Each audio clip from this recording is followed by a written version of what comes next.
All right, so I've been playing around with another water skip line on Lost Island Hole 9. I wanted to share with y'all. Going to use the Glide Water Skip Gould here. And previously, I showed a line that I picked up from Aaron Christensen. He showed a forehand line going to the left of this tree right here. And it works, but I think I found something that works at a higher percentage, and that's a forehand flex line going between this tree and the bridge in this area right here.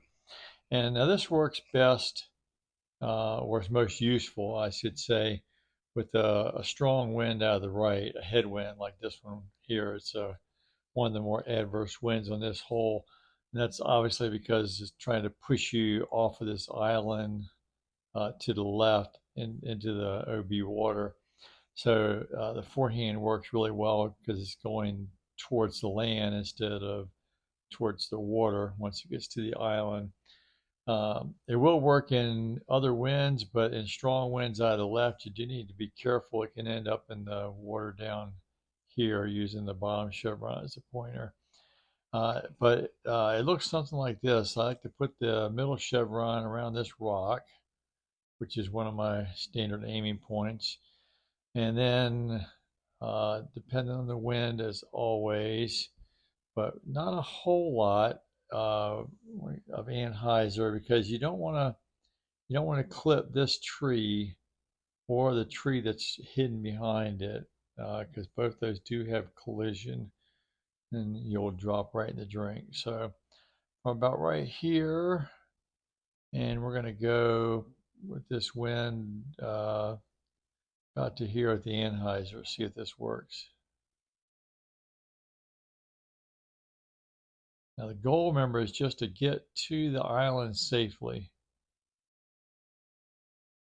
And there you go.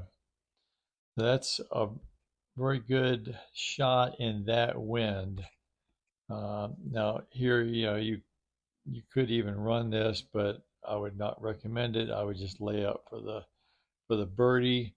I did this with the exact wind the other day in an MP round and against the top player, and he took a par, I took a birdie, and I won the round by one stroke. So uh, it doesn't take a lot sometimes. Another good win to demonstrate this. So we're going to go middle chevron on this rock, and you can get a little aggressive with the anhyzer and try to get a little further up, but I wouldn't go too far because you can bite off too much, and it won't make it across the water. So let's try a little bit more aggressive here. Did I change to forehand? Nope, I almost changed to forehand and try this. It's getting a little further up the island, not much though. Might hit this rock. It did, and it still got on the island safe. I had one skip off the top of this rock.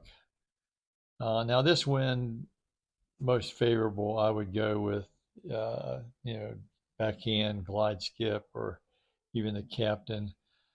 So I'm just going to restart it.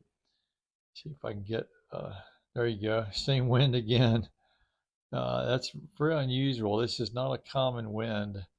Let's try to get a little more aggressive with the forehand. See if we can get a little closer here. That's a little more aggressive for sure. And just going to fly over this rock and skip. That's very nice.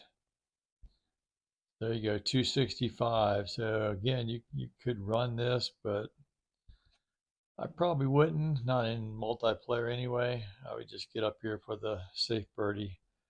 And in MP rounds, wins like that, a lot of times you're going to be gaining strokes on folks. So I won't belabor the point too much. I think you get the idea. I would go into practice mode and practice this. You're going to need to dial in the release angle. But I'm going to start using this more and more with the adverse winds at least.